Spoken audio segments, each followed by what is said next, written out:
The Chief Justice of the North Carolina Supreme Court is a man of faith, and his journey to the top spot is filled with prayer and an election miracle. In his new role, Chief Justice Paul Newby oversees all North Carolina courts, a system with more than 6,000 employees.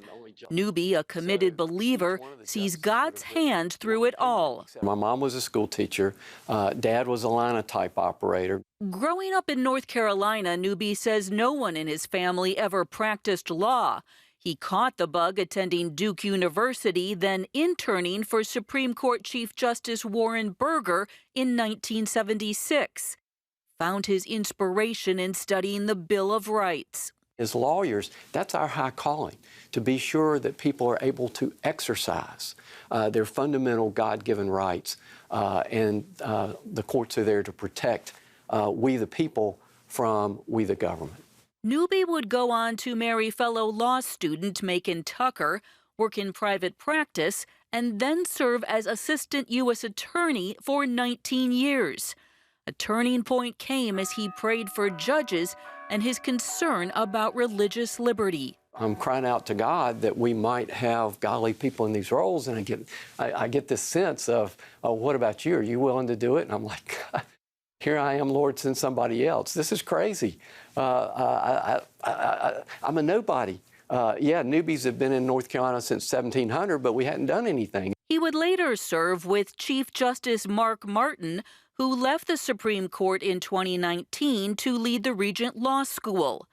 Despite different political parties, Newby felt Democratic Governor Roy Cooper would name him interim Chief Justice. Generally, the tradition of the court has been that the senior associate, the one with the most experience, would get that appointment.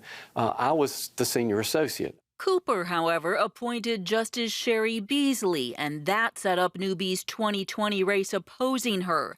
More than 5 million North Carolinians voted, giving Newby the edge, but just by 406 votes.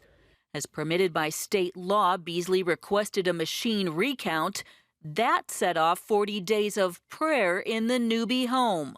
You got no tools left in your toolbox. You're done. But just to say, Lord, if you don't deliver us, it's in your hand. And understanding that God had the power to do whatever. Okay, God is sovereign. After the machine recount, with the margin still slim, Beasley called for a hand-to-eye recount. I frequently prayed, okay, Lord, I know you took Gideon from thousands down to 300. Please, God, don't let it go below 400. I'd like for it to stay at 400, and by His grace, I won by 401 votes out of 5.5 million. As Chief Justice in the middle of a pandemic, Newby has inherited a colossal challenge. There is a tremendous backlog.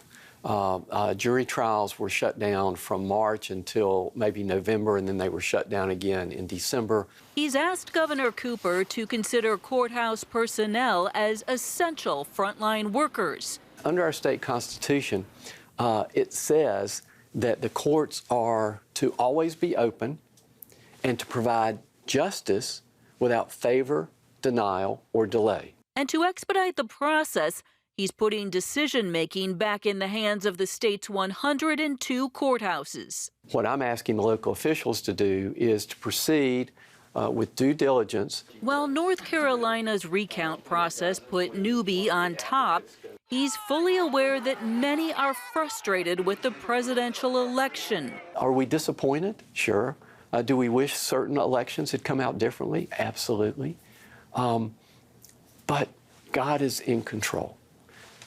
And so that's my message. For those distressed by our country's polarization, he says compared to the rest of the world, we're still doing pretty well. We think we're this far apart on some of our fundamental beliefs. We're not. We're like this far apart. I mean, when you start talking about, the right to confront those who would witness against you, when we're talking about the whole idea of the presumption of innocence until proven guilty. Newby encourages believers to remember their calling as God's ambassadors and understand that no matter the times, they can offer hope. It's the foundation for his next 8 years as Chief Justice. Reporting in Raleigh, Heather Sells, CBN News.